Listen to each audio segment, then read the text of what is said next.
Hello everyone, welcome to the UCI Mountain Bike World Series, and we are going to make a little bit of history this weekend here in Maydena Bike Park in Tasmania when we go racing at the very first ever UCI Mountain Bike Enduro World Cup race. We are changing things up slightly this year for the course previews. Joining me, as ever, my able assistant Josh Carlson. Josh, before we get to this weekend's course, let's talk about just how good it is to be back in Tassie again. Mate, it's so good. We were back here in 2017, 2019, and Derby had such a massive explosion after that pretty iconic race in 2017, plus the return in 2019. And the rumours built back then about this bike park in the south of Tasmania, and to be here, to see the development, to see the trails, the vibes, the people, this is super, super cool and a humongous, iconic moment.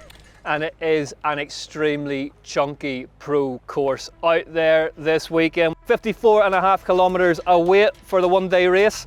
That is 1,248 metres of vertical climbing and nearly 3,000 vertical metres of descending. Josh, if you're going to kickstart a season, something this size, over 6 stages, that's the way to do it, isn't it? And not only is it an epic day like you just mentioned, but the final stage of the weekend, stage 6, is about to become one of those iconic stages of the world. There is the iconic stages like Top of the World in Whistler, the Monster in Petsen. We've got some big stages in Latweel, Valberg, 10, 12, 15 minutes. This bad boy is going to be pushing closer to 17 minutes, and it's from the very top to the very bottom, and it's all to play for with a brand new format as well.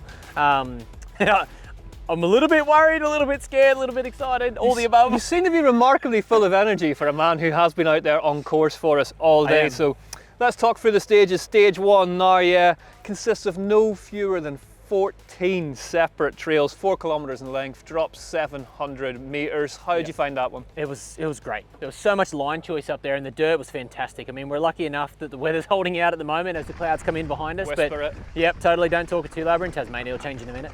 But the trail conditions are Optimus Prime. The amount of line selection there is just endless. You can go high, drop into a cut line, carry good speed around the outside. Then there's doubles, there's natural lines. It's quite hard to remember and navigate, but it also feeds itself to riding the trail.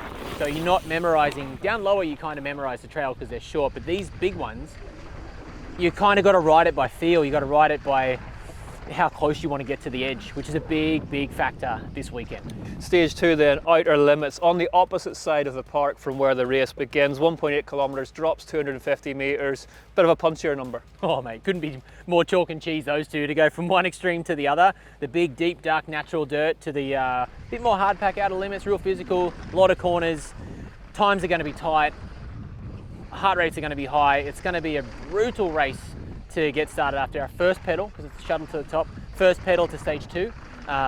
It's a pretty wild way to kickstart the race weekend.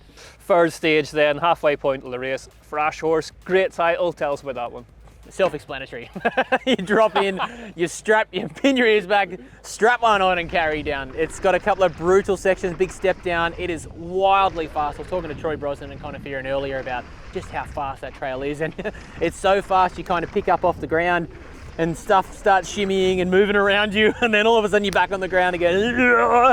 It's unreal. It's only a few minutes, but man, it's a wild one. Whoa! At that halfway point then, they get to the technical assistance zone back in the pits here in Maydena Bike Park. What do you think? I mean, you get back there, bike in one piece. Do you think there's going to be any changes at the midway point? Or Maybe, because you want to change your settings a little bit. It's going to depend on the weather, going to depend on the heat. We're probably going to roll out early. There's only 150 riders in the elite category at this first round on the weekend, so you're going to want to change your pressures a little, or at least just check them. Make sure they're okay and it hasn't gotten too hot, and change your pressures too much. The elevation has a slight adaptation with the pressures, but mainly just food in the belly, drink down the guts, away you go. Stage 4, the Natty, straight after the technical break then, 1.5 kilometres downhill track, isn't it? It's a downhill track. You can hold your breath and you barely blink the whole way down. There's so many lines in this particular track that I think a lot of the Australian downhillers are going to have a humongous advantage here. And unfortunately, Troy Brosnan, Luke Meyer-Smith, Connor Fearon are some of the fastest in the world, and they have this advantage from racing this track the last couple of years. There's lines, there's doubles, there's high lines, low lines, and they all have different speeds. They have different exit speeds, entrance speeds. It's only short, it's only like a minute and a half, so it's super intense, high speed. I'm actually really excited about that one. Wedge tail then, stage 5, 6 different trails. Again, just under 2 kilometers in length, but 320 meters. This place, very, very different from what we've experienced in Tasmania at Blue Derby before in terms of vertical drop. Over 800 meters to play with here, and it gets steep on that fourth stage, doesn't it? It does, and the boys have done this on purpose. They've created a completely different experience from Derby. We're all expecting, and we all know what to expect out of Derby, but Maydena has put on a monster, and they're using every inch of the hill, and you got so much variety in trail. There's a fast kind of flow section at the top, then into the nunnery, which is mega chunky and gnarly, and it kind of just feeds it to you the whole way down. Finally then, what you have called a stage that is waiting to become iconic. Tech as heck. 5 kilometers long, that's 5 kilometers. 820 meters, every square inch, as you say, of vertical that we have here in Maydena, and it ends just behind us, right here, with a massive jump line, just when your arms, legs, lower back, eyes, everything are on fire. Stop! Not to freak you out ahead of tomorrow, but tell us about that one. This is going to be epic. I mean, not only is it about to become one of the most iconic stages of the weekend, there's a brand new trail called Upper Management amongst this Tech as heck stage. It's loose, it's wild, it's spectator friendly. You drop your foot out and you just want to start slapping berms and you forget you're racing. But that's like 12 minutes in or more. And then you get through this top section, which is 2-3 minutes, and it starts to get pretty spicy and pretty steep and deep. And there's so much, you got hard pack like rocks and bedded in trail at the top. Then you get into these really loose rocks and roots everywhere in the next section of trail after Pandani. And then all of a sudden it gets into the soft, loose, rutted, more rocks, more roots, and then it just keeps feeding it to you the whole way down. Then it starts to get loose and loamy and you can just let it eat the whole way down. Finish with a bit more hard pack and a bunch of monster double jumps to finish for the spectators. Hopefully we can see and we're not too cross-eyed at this stage, but not only is it about to become one of the most iconic trails in enduro history, but the brand new format of being reseeded at the top is going to be amazing. Like to have everybody reseated, and if you catch your 32nd man, which usually happens on these longer stages, you just moved up a spot. So that means that our winner, who's currently leading before the final stage, whoever comes down the bottom, that's it. You know, like if you overtake somebody, you're gonna move up a position. So all of a sudden, second place can be first, 10th can be 9th, 30th can be 27th. Who knows? I'm excited because I'm number 53, so.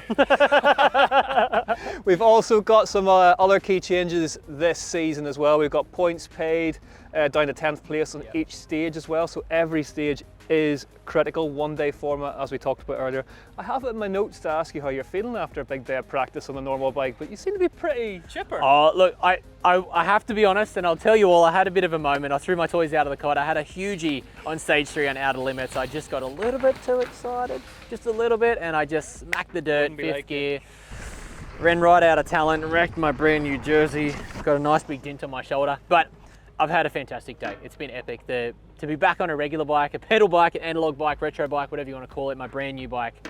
It's been a fantastic day to be back amongst the racing community again, to be here for this iconic UCI Mountain Bike World Series event, be in Maydena. I've been coming here for a few years now. I'm friends with all the boys, and to see this coming to life and everybody being here and enjoying it and broadcasting it to the world is super excited. So I'm stoked to be here, stoked to be racing, and I just cannot wait to get stuck in on Sunday. There we have it then. We're going to let Josh go and recharge, re-energize. Not that it looks like you need it, apparently, but stay tuned right here on the UCI Mountain Bike World Series YouTube channel and all our social media channels for all the updates from racing at this historic UCI Mountain Bike Enduro World Cup. That still sounds brilliant to say, doesn't it? All the racing this weekend, as well as the highlights, coming to you just as soon as we can get them to you on Monday. We'll see you then. Stay tuned. Two little bits. Oh, here we go. Not too cold though.